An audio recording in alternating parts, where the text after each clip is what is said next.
जय संविधान। हम लोग अजीत जी से और हरजीत जी से 2 बार बात कर चुके हैं, 2 चर्चाएं हम कर चुके हैं और उन चर्चाओं से जो हमें फीडबैक मिला और जो हमारे प्रिय दर्शक और श्रोताओं ने बताया, उससे हमें प्रेरणा मिली कि हम लोग अक्सर जिन विषयों पे हमें उत्तर न मिलें और ऐसे प्रश्न जो हमें चिंतित करते हों, उन विषयों पे हम अजीत जी और हरजीत जी से बात करें जो लंबे समय तक हिंदुस्तान में रहे और लंबे समय से अमेरिका में सेटल्ड हैं और अमेरिकन सिटीजन हैं, लेकिन उनका दिल जो है वो भारतवर्ष के कोने में बसता है।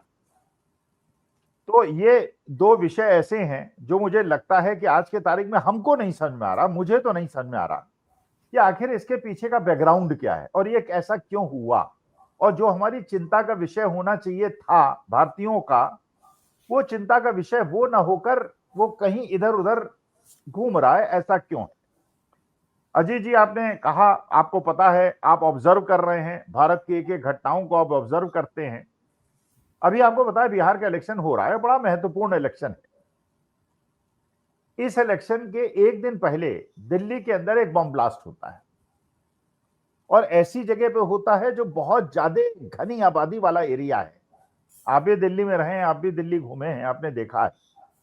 और उसके अंदर 9 ऐसे लोगों की मृत्यु हो जाती है जो बेचारे जानते नहीं थे कि मौत उनके दरवाजे पे खड़ा हुआ है। एक हमारे ही एरिया का व्यक्ति है जो बेचारा वहां केवल गया था घूमने और उसकी मौत हो जाती है। सबके भारतीयों के और जो बाहर लोग बैठे हैं उनके आंखें नम हो जाती हैं जब इस प्रकार की घटनाएं हम देखते हैं। लेकिन जो प्रश्न मेरे ख्याल से आप अमेरिका में रह के भी सोचते होंगे, जो हमारा प्रश्न होना चाहिए वो ये होना चाहिए कि हमारी क्या सुरक्षा व्यवस्था इतनी कमजोर हो गई है कि कभी पुलवामा में अटैक हो जाता है, टेररिस्ट अटैक, कभी पठानकोट में हो जाता है, कभी उरी में हो जाता है, कभी पुलवामा में हो जाता है। और ये क्या आश्चर्यजनक नहीं लगता आपको कि उसमें कोई जांच नहीं होती, जांच कमेटी नहीं बैठती। 5-5 6-6 साल हो जाते हैं, ये नहीं पता चलता कि आरडीएक्स कैसे आया, कहां से आया। और इस बार भी जो कोइंसिडेंस है कि जो आरडीएक्स पकड़ा जा रहा है वो हरियाणा में पकड़ा जा रहा है, विस्फोट दिल्ली में हो रहा है, घटनाएं गुजरात के अंदर घट रही हैं और तीनों राज्य वो हैं जो भारतीय जनता पार्टी रूल्ड हैं। तो क्या आपको ऐसा लगता है, जिसका दिल हिंदुस्तान में रहता है, कि क्या हमारा फोकस जो होना चाहिए और जो हमारी सुरक्षा व्यवस्था हम लोगों के लिए, कॉमन आदमी के लिए होनी चाहिए, वो ये होनी चाहिए ऐसी घटनाएं ना घटें? तो क्या आपको लगता है, मुझे तो ऐसा लगता है कि हमारा बिल्कुल जान जो है खतरे में है। एक तरफ तो पॉल्यूशन से हम लोग मरे जा रहे हैं, एनसीआर वाले। मोदी जी तो चलिए चले गए भूटान, वहां पे शुद्ध हवा है, वो अपने फेफड़े स्वस्थ कर लेंगे। और ये जो दिल्ली के अंदर घटना घटी है, इसके बारे में क्योंकि आपने बताया बड़ा अध्ययन किया है और बड़ा डीप अध्ययन इस पे किया है, तो इस पे आपका विश्लेषण मैं जानना चाहूंगा। जय संविधान, जय भीम। देखिए अखिल जी, ऐसे है, पहले तो मैं एक डिस्क्लेमर आज देना चाहूँगा ज़रूर कि जो कुछ भी मेरा आकलन होगा या हरजीत जी का होगा, ये हमारा आकलन है। इसमें संचालन अखिल जी का या 4PM चैनल का कोई रोल नहीं है। ये हम अपनी ऑब्जर्वेशन, अपना आकलन दे रहे हैं जो दिल से निकलता है, जो हम देख रहे हैं और मन बहुत व्यथित है। तो हमारी विनम्र श्रद्धांजलि है उन लोगों को जिन्होंने अपने अपने गंवाए हैं। मैं तो उनको शहीद कहूँगा क्योंकि वो तो अपने स्वतंत्र देश में अपना कामकाज कर रहे थे, गरीब गुरबत लोग अपनी रोटी कमा रहे थे, कोई पर्यटक थे, कोई बिजनेस व्यापार करने गए हुए थे। अभी तो ईश्वर का भला है कि मंडे था क्योंकि चांदनी चौक बंद होता है और शादियों का सीजन है और लाल किला भी बंद होता है, नहीं तो पर्यटक इतने होते हैं और इतना फुटफॉल है उस जगह पे कि कितना गदर मचता। अब भी कम नहीं हुआ। और आशा करते हैं कि जो जो घायल हैं वो स्वस्थ होकर अपने घर वापस जाएं, अपने परिजनों के पास, और अपने जिंदगी का अगला प्रणव शुरू करें। ये अगला प्रणाम मैं इसलिए कह रहा हूं कि इस तरह से दिल दहला देने वाला हादसा को विटनेस करना, देखना, वो दशकों तक उनके दिमाग से नहीं निकलेगा। उसमें पोस्ट ट्रॉमेटिक स्ट्रेस डिसऑर्डर हो जाएगा। सरकार से आग्रह है कि उनकी मदद कीजिए, और उनको किसी तरह की भी मदद हो, जो मृतक हैं उनके परिवार को और जो घायल हैं उनकी मदद कीजिए। हम भी यहां से कोशिश करेंगे। तो अभी आपने पूछा मुझे कि भाई ये जो हादसा हुआ है, क्योंकि कर्तव्य पालन नहीं हुआ।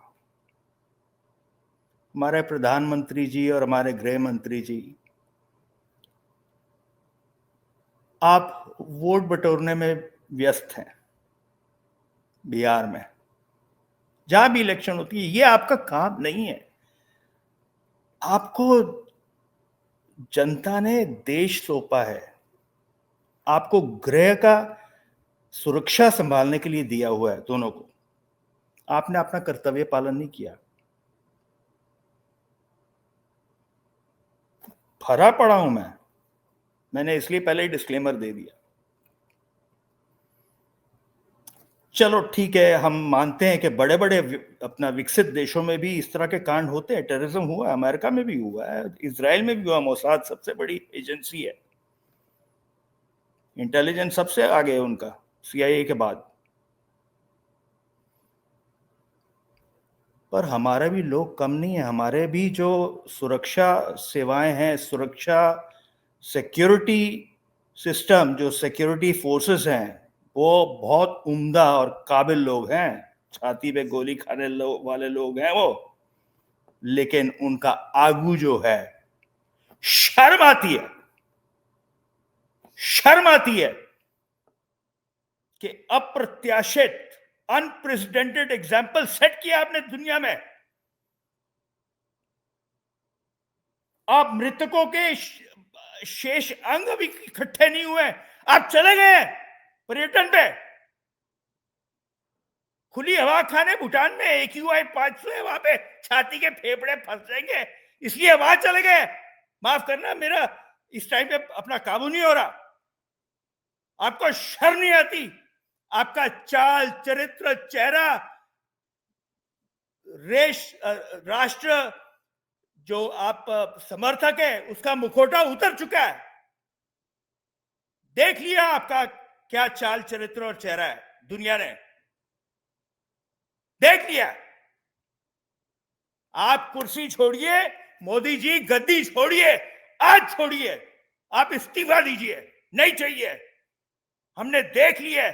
अपने बाल बच्चों को छोड़ के, भाई बहनें, माताएं, पिताएं, बुजुर्ग, उनको छोड़ के आप पर्यटन करने चले गए, बर्थडे मनाने चले गए, केक खाने, पकवान खाने, और साथ में अपना जो भाई है, दोस्त है, उसके लिए कोई डील भी करके आएंगे, क्योंकि बहुत बेचारा गरीब हो गया। क्या बेशर्मी की हद कर दिया आपने। आप छोड़िए गद्दी, छोड़िए गद्दी। वो मोटा भाई जो है हमारा गृह मंत्री, मोटा भाई, હું ગુજરાતીમાં વાત કરું છું તમારે સાથે, સાંભળો, રાજીનામા આપો, અત્યારે રાજીનામા આપો, નથી જોયા એમના તમે, निकलो बाहर, छोड़ो सौदात, छोड़ो गृह मंत्र। हिरेन जोशी बिठा रखा है, आपकी ड्यूटी है, संवेदना के साथ आप ग्राउंड जीरो पे गए, अस्पतालों में मिलने गए हैं, यहां से इंस्ट्रक्शन आ जाती है गोदी मीडिया को, भाई नहीं चलाओ, कि देखो गृह मंत्री गए हैं। अरे कोई एहसान किया? आपकी ड्यूटी है, पूरी संवेदना के साथ जाइए, अपना फेलियर अपनी आंखों से देखिए, शर्म कीजिए, शर्म। बदतमीजी की हद हो गई है।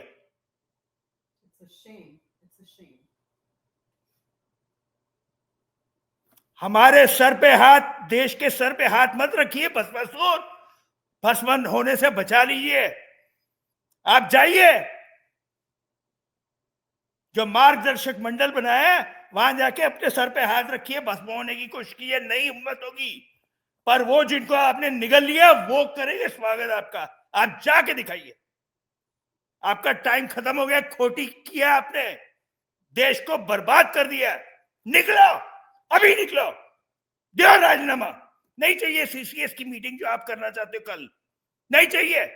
हमारे सुरक्षा सिक्योरिटी जो फोर्सेस है बहुत सक्षम है, जाबाज है, सीने में गोली लेने के तैयार है। आपकी डायरेक्टिव जो है फेल हो चुकी है, आप फेलियर हो नंबर 1। आप कुछ नहीं कर सकते।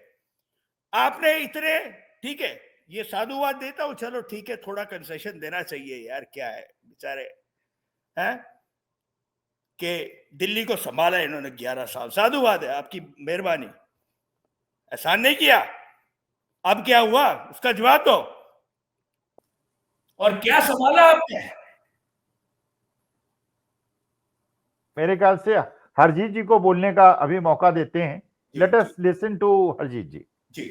जी, मैं इसलिए बोलना चाह रही हूँ, he is very emotional about this topic, so I wanted to ask a question कि हमारे पीएम की मेन जो जॉब डिस्क्रिप्शन या रिस्पॉन्सिबिलिटी होती है वो क्या होती है? वो होती है अपने देश के पूरे जनता के लिए अकाउंटेबिलिटी, करेक्ट?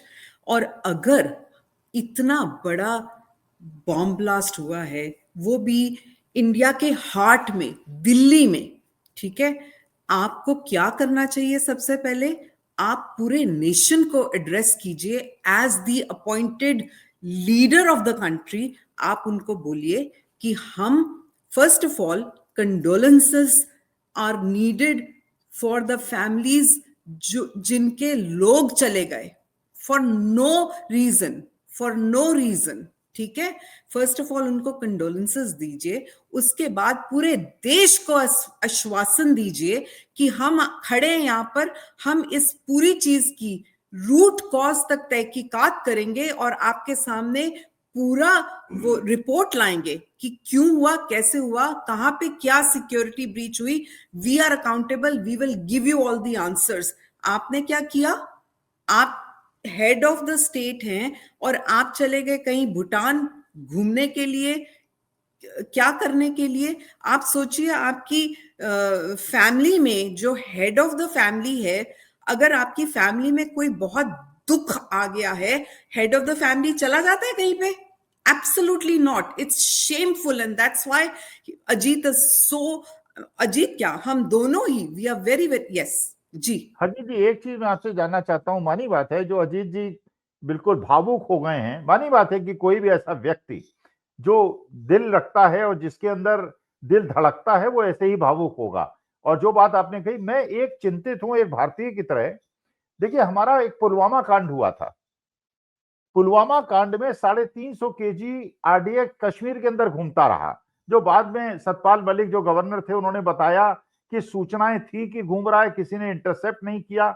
हमारे एक कन्वॉय के अंदर चला गया और एक ट्रक के अंदर हमारे सैनिकों की शहादत हो गई। जब उनकी शहादत हुई उसके बाद कई होटलों में उनके वो हुए, तो हम भी वहां गए।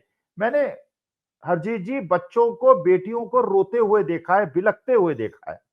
वो कह रहे हैं कि माँ ने कहा कि उसका कम से कम मेरे पति का मुंह तो दिखा दो। उन्होंने कहा, जो जवान आए थे, कि क्या मुंह दिखाएं, चीथड़े हैं, कुछ नहीं है देखने लायक। और वो बेटी कहती है कि 5 दिन तक तो डीएम कमिश्नर हमसे मिलने का टाइम दिया, उसके बाद उन्होंने मिलने से भी इनकार कर दिया। हम कैसा समाज बन गए हैं कि हम भूल जाते हैं। अच्छा, सबसे बड़ा हरजीत जी मुझे आश्चर्य होता है, इतनी बड़ी घटना पुलवामा में हुई, आज तक जांच नहीं हुई, ये नहीं पता चला क्यों हुआ, कैसे हुआ, किसकी कम, और यही कारण है। उसके बाद पहलगाम हो गया, उसके बाद ये दिल्ली की घटना घट गई। तो इस पे आपका और अजीत जी का क्या विचार है? तो ऐसे है कि इस तरह के आतंकवादी हमले तो खैर बहुत पहले से, क्योंकि उनकी डॉक्ट्रिन ही ये है जो हमारे दुश्मन देश हैं आस पड़ोस के,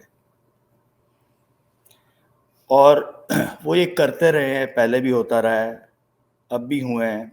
दिल्ली को बचा के रखा है, इसलिए मैंने उनको साधुवाद दिया, चलो एक वो दे दिया। लेकिन जो पिछले 11-12 साल में जो घटनाएं हुई, पठानकोट हुआ, उरी हुआ, पुलवामा हुआ, पहलगाम हुआ, अब दिल्ली हुआ, तो इनका यंत्र तंत्र तो बहुत है। हमको अपने सिक्योरिटी फोर्सेस पे बहुत नाज है और सक्षम है, वो काबिल है, लेकिन डायरेक्टिव देने वाला कमजोर है।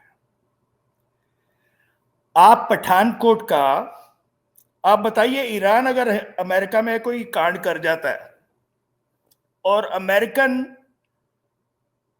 गवर्नमेंट ईरान के इंटेलिजेंस एजेंसी को बुला के दिखाती है कि देखो ये हुआ वो हुआ, मजाक बना रखा है।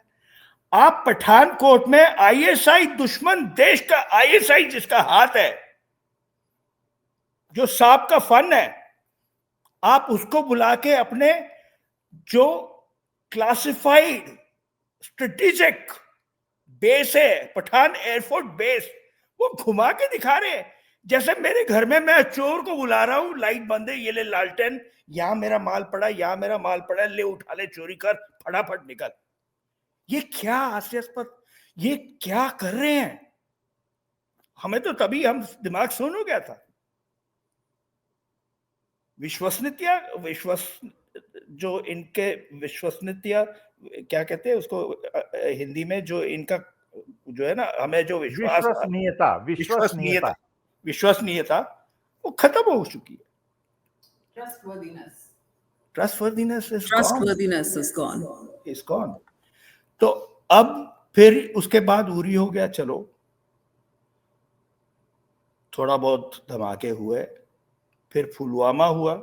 इलेक्शन के पहले क्यों होता है धमाका, और फिर अंग्रेजी में बोलते हैं, जब भी धमाके होते हैं या कई कांड हो जाता है अंग्रेजी में क्यों बोलते हैं? क्योंकि भक्तगणों को अंग्रेजी आती नहीं है, कल को सवाल नहीं पूछ सकते। ये पुलवामा के बाद बालाकोट कर देते हैं, वहां 2-4 खंडर गिरा के आ जाते हैं, 36 इंच का वो अपना जो पैन के अंदर पैडिंग डाल के 56 इंच बनाते हैं अपना, वो है नहीं है दिखाने लायक। फिर पहलगाम होता है। आप बताइए, आपने कितने लोग पकड़े हैं, क्या किया है, क्या जांच की है, जांच रिपोर्ट कहां है? एक देवेंद्र सिंह पकड़ा गया था पुलवामा के टाइम पे, कहां है वो? क्या हुआ उसके साथ? हम सवाल करेंगे। जो कोई भी है, गद्दार गद्दार है। आपकी जांच की रिपोर्ट क्यों नहीं आती है? बस खाली इतना बता दीजिए, मनमोहन सिंह के टाइम पे 26/11 का डोजियर दिया था, आपने कोई डोजियर दिया आज तक? वो डोजियर की बिना पर उन्होंने वर्ल्ड फोरम में रखा और पाकिस्तान के ऊपर फाइनेंशियल सैंक्शन लगे, उनकी रीढ़ की हड्डी टूट गई। करके दिखाया, डोजियर तैयार किया, प्रूव किया, सारे बंदे मार दिए, जो एक बचा था उसको फांसी लगा दी। आपने क्या किया अब तक? कहां है पहलगाम के आतंकवादी? क्या किया आपने आज तक? अजीत जी, उसमें जब मनमोहन सिंह ने किया, पाकिस्तान की फाइनेंशियल एड रुकी। इस बार पाकिस्तान को आईएमएफ ने, वर्ल्ड बैंक ने, सबने लोन दिया और सारे विश्व के दुश्मन के साथ खड़े हो गए क्योंकि आपने प्रूफ नहीं दिया। और उसके बाद कहते हैं उन्होंने, हमने सर्जिकल स्ट्राइक की, उन्होंने वो सर्जिकल स्ट्राइक नहीं की। तो ये बात इतनी विचित्र लगती है कि आप तह तक। अच्छा, एक और मैं आपसे और हरजीत जी से पूछना चाहता हूं। देखिए, कहा गया था कि ऑपरेशन सिंदूर अभी चालू है और अगर पाकिस्तान ने कोई हम पे टेररिस्ट अटैक किया तो हम उसका सिर फोड़ देंगे। कहा, हम बड़े खुश हुए, आप भी खुश हुए, सारे भारतीय खुश हुए कि भाई चलिए, इस बार तो हमने काफी कुछ निपटा दिया, अगली बार पूरा निपटा देंगे। ठीक है, ये जो दिल्ली की घटना है, क्या कोई भी आदमी इससे इनकार कर सकता है? ये पाकिस्तान का हाथ है इसमें पाकिस्तान का हाथ है, पक्का इसमें पाकिस्तान का हाथ। अगर इसमें पाकिस्तान का हाथ है तो आपने जो हमसे वादा किया था, जो देश से वादा किया था, आप पाकिस्तान को फोड़ देंगे, तो कहते क्यों नहीं है कि हम पाकिस्तान को 2 दिन के अंदर निस्तनाबूद कर देंगे, पीएके को ले लेंगे? और इंदिरा जी से क्यों नहीं सीखते, इंदिरा जी ने जो किया था? अरे वो है ही नहीं यहाँ पे, तो कहां से वो डायरेक्टिव देंगे? वो तो जब आएंगे उसके बाद, आई सॉ सम न्यूज कि तब पूरी नेशनल एजेंसीज की मीटिंग होगी, तब वो डिसाइड करेंगे। सो isn't this an emergent situation कि right away सबको बैठ के करना है जो करना है, आप जब वापस आएंगे at your leisure, then things will happen. ऐसे कैसे होता है? नहीं, मैं थोड़ा और इसको एक्सपैंड कर देता हूँ। पहली बात तो ये है कि देखो, मैं डरता नहीं हूँ। हमारे प्रधानमंत्री जी, चौकीदार और हमारे गृह मंत्री जी, ये क्या है कि सत्ता और वोट, ये खाली उसी में मग्न है। जहाँ इलेक्शन है वहां जाएंगे। ये इनका काम, जो काम दिया है वो करते नहीं है। और ये अब जो हम कह रहे हैं कि ये जो हमला हुआ है, इसका डोजियर तैयार करने के लिए ये अपने जाल में फंस गए हैं लफ्जबाजी करके। क्या है, लफ्जबाजी बहुत की है इन्होंने। हम डॉक्ट्रिन हमारी चेंज हो गई है, any act of terror, zero tolerance, हम एक्ट ऑफ वॉर मानेंगे। अब क्या है कि उसको टेररिज्म के साथ प्रूव करने को इनको समय लगेगा। और इनका मोडस ऑपरेंडी ये है कि ये अभी जांच चल रही है जी, जांच चल रही है, और उधर अपना पीएमओ बिठा देंगे कि यार जनता भूल जाती है थोड़ी देर में, क्या है, कोई बात नहीं, जनता भूल जाती है। जैसे जैसे जनता भूलती जाएगी फिर हमें बताना, फिर हम अपनी जांच के बारे में बताएंगे। तो फिर पूछेंगे भाई क्या सिचुएशन है, बोलेंगे सर 10% तो भूल चुकी है। फिर थोड़े महीने निकालें, पूछे क्या सिचुएशन, बोले सर 30% तो भूल चुकी है, 70% है याद। फिर पूछेंगे, जब 10% को याद रह जाएगा फिर कहेंगे ये तो हादसा है। ये हादसा है? अरे हाई इंटेंसिटी एक्सप्लोजन है। आप कहते हो कि अब वो रिफ्यूट कर रहे हैं, आरडीएक्स नहीं मिला, अमोनियम नाइट्रेट मिला। अमोनियम नाइट्रेट जो है वो कोई एक्सप्लोजिव नहीं है, वो फर्टिलाइजर है। आम दुकान से आप खरीद सकते हैं, कोई कंट्रोल्ड आइटम नहीं है। It is not under explosive category. लेकिन जब आप उसको फ्यूल से मिक्स कर देते हैं, कैटलिस्ट से मिक्स कर देते हैं, diesel, petrol, kerosene, whatever kind of fuel oil, तो एएनएसओ बन जाता है, अमोनियम नाइट्रेट फ्यूल ऑयल। वो विस्फोटक बन जाता है, लेकिन आग लगा दो नहीं जलेगा, नहीं विस्फोट होगा। उसको फिर एक डेटोनेटिंग डिवाइस इंटीग्रेट करनी पड़ती है उसमें। वो डेटोनेटिंग जो डिवाइस है उसको इंटीग्रेट आप चाहे टाइमर से कर दीजिए या मैनुअल रिमोट से कर दीजिए, या मैनुअल उसको रिमोट से कर दीजिए और ऑटोमेटिक टाइमर के साथ। तो जब ये सब हो जाता है, then it is the most lethal high intensity explosive, 34 to 36 metres पर सेकंड का एक्सप्लोजन है। ऐसा बड़ा धमाका करता है। ये कहते हैं कि क्रेटर नहीं हुआ और छर्रे नहीं मिले, वो बॉल्स नहीं मिले, इसमें बेरिंग बॉल्स डालते हैं, जिसको हम कहते हैं प्रोजेक्टाइल्स, बॉम्ब्स में डाले जाते हैं।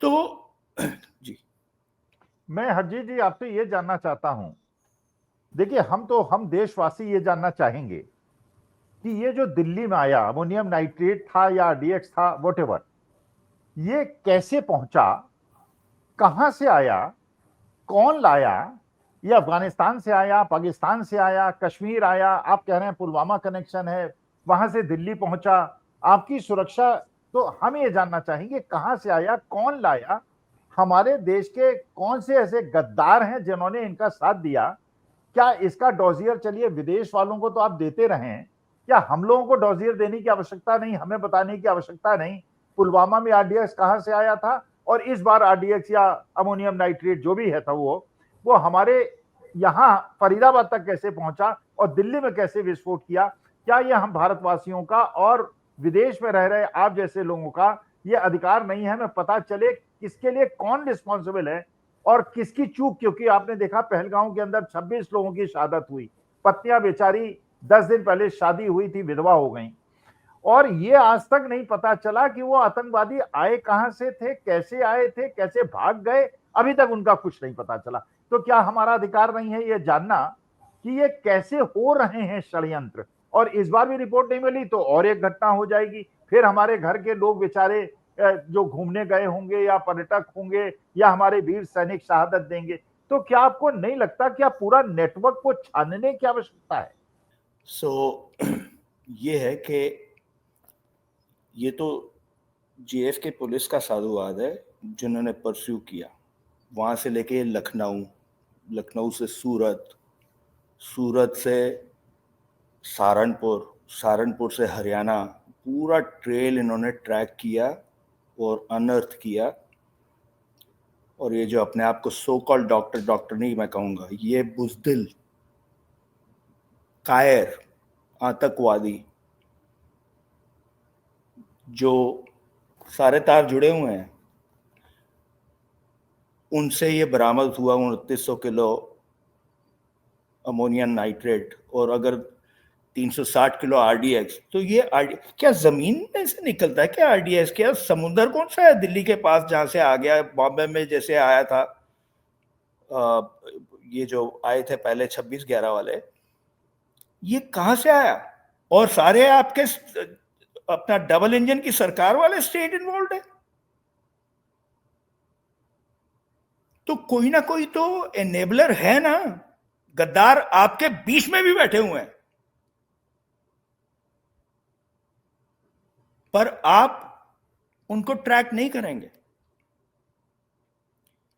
आप ध्यान भटकाएंगे यहां वहां, आप उनको ट्रैक नहीं करेंगे, डोजियर नहीं बनाएंगे, कुछ प्रूव नहीं करेंगे।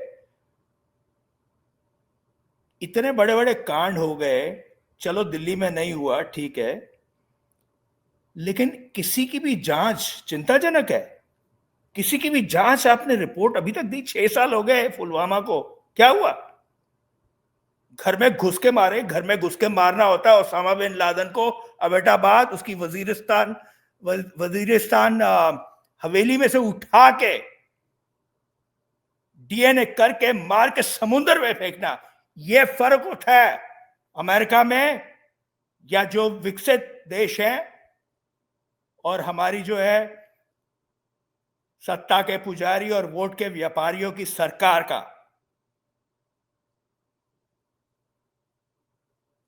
गद्दी छोड़िए, फिर बोलता हूं।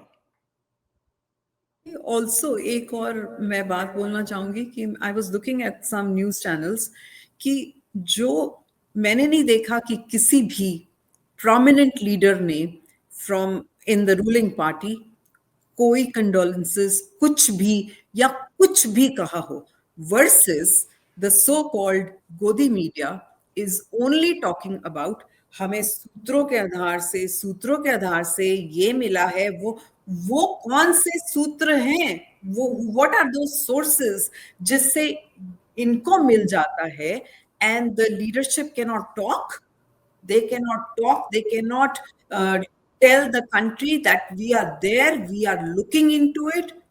मैंने किसी को नहीं सुना वर्सेस शो। हाँ जी हरजीत जी, एक चीज और, रजीत जी आपको भी, आप क्या आपको म्यूट नहीं, म्यूट नहीं हूं, क्या आपको ये आश्चर्य नहीं होता डॉक्टर मनमोहन सिंह जैसा आदमी जिसको पूरा विश्व सबसे श्रेष्ठ अर्थशास्त्री मानता था, जिसको बराक ओबामा कहते थे मैं इनको अपना गुरु मानता हूं, इतना श्रद्धेय आदमी, उनको श्रद्धांजलि नहीं दी गई, उनको उचित स्थान नहीं दिया गया, उनका कोई स्थल नहीं बनाया गया, उनको रिस्पेक्ट नहीं दी गई।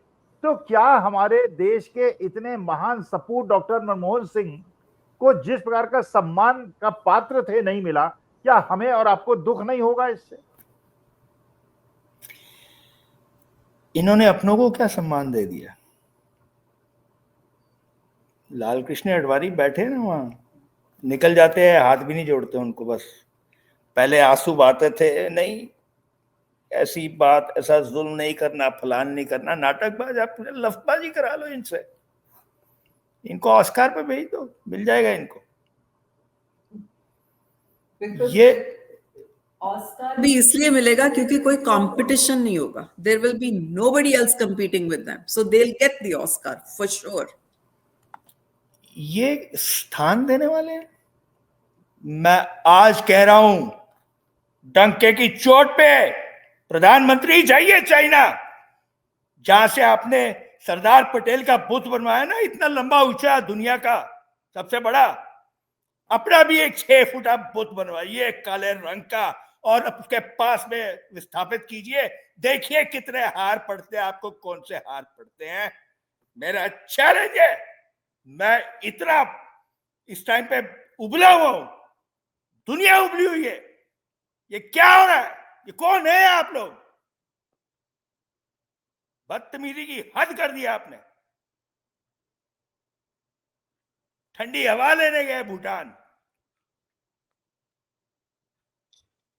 देखिए, हम वैसे सोच रहे थे कि एक विषय पे और बात करेंगे, लेकिन देखिए आपकी भावना, हरजीत जी की भावना से मैं बिल्कुल सहमत हूं।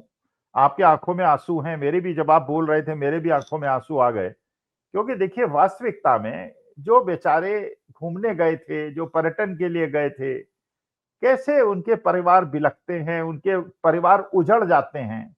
मैं सोच रहा था दूसरे विषय पे बात करूंगा, लेकिन इतना ज्यादा आपकी भावुकता देख के और आपकी आंखों में आंसू देख के मुझे लगा कि वास्तविकता में कैसे निष्ठुर लोग हैं, जिनको हमारी जनता की आंखों के आंसू नहीं दिखते। अगले विषय में फिर बात करेंगे।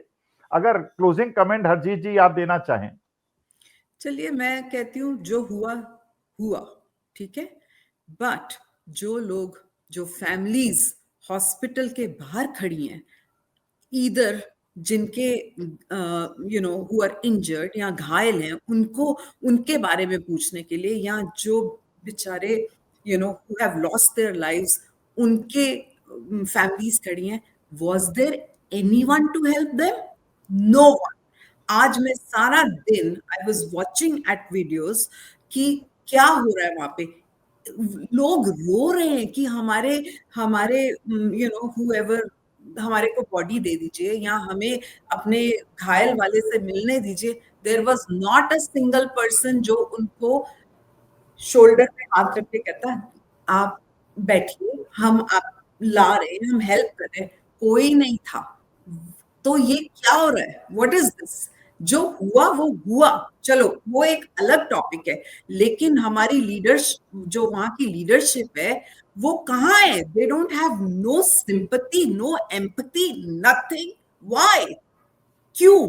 तो हम क्यों इस तरह की लीडरशिप के लिए वो हो रहे हैं कि then they need to really be out. मैं आपका जो सेकंड टॉपिक था उस कंक्लूडिंग वही दूंगा कि गोदी मीडिया जितने मर्जी एग्जिट पोल निकाल ले, जो ग्राउंड रियलिटी है वो दुनिया को भी पता है। लेकिन ये जो भाजपाई हैं, ये हेर फेर, अभी ये क्या है कि इन्होंने ध्यान भटकाने की कोशिश की है। जोड़ तोड़ करेंगे और एनडीए जीतेगा। उनकी जो है वो, उनको पता है कि कैसे जीतेगा, इसलिए धड़ल्ले से बोल रहे हैं। लेकिन पब्लिक को अब पता चल जाएगा कि ये झूठ की सरकार है, और अगर नहीं जीते तो फिर तो बहुत अच्छा होगा, बढ़िया होगा। लेकिन most likely they will win with fraud. देखते हैं, एक तरफ देखिए अजीत जी, वास्तविकता में एक तरफ ज्ञानेश कुमार गुप्ता जी हैं और एक तरफ देश की, बिहार की जनता है। ये ज्ञानेश कुमार गुप्ता जी और बिहार की जनता का संघर्ष है, इसमें एनडीए कहीं नहीं है। देखते हैं मुझे लगता है जनता जीतेगी इस बार। आई हैव अ पॉजिटिव मुझे फीलिंग। भी लगता है, क्योंकि 70% पोलिंग होने का मतलब जनता ने कहा है कि अब सहन नहीं हो रहा है, अब सहन नहीं हो रहा है। Let us C. I hope so, और हमें आशा है कि ऐसा ही हो। चलिए, बहुत धन्यवाद, बहुत धन्यवाद। Thank you Akhil ji, thank you so much, और थैंक यू फॉर पीएम के व्यूअर्स। मैं सिर्फ इतना कहना चाहती हूँ कि हम दोनों दिल से बात करते हैं, एंड इट्स लाइक जैसे घर में अपने फैमिली के साथ चाय पे चर्चा करते हैं। That's what we do with Akhil ji and with the viewers.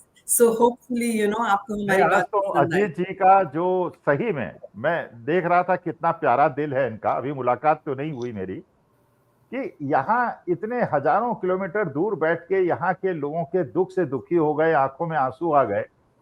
मुझे सही में लगता है कि ऐसे भारतीय पूरे विश्व में जहां पे किस प्रकार से हम लोगों पे हमारे प्यार जिनको हम करते हैं उनके साथ ये घटनाएं घट रही हैं, आपके भी आंखों में आंसू आते हैं, हमारे भी आंखों में आंसू आते हैं।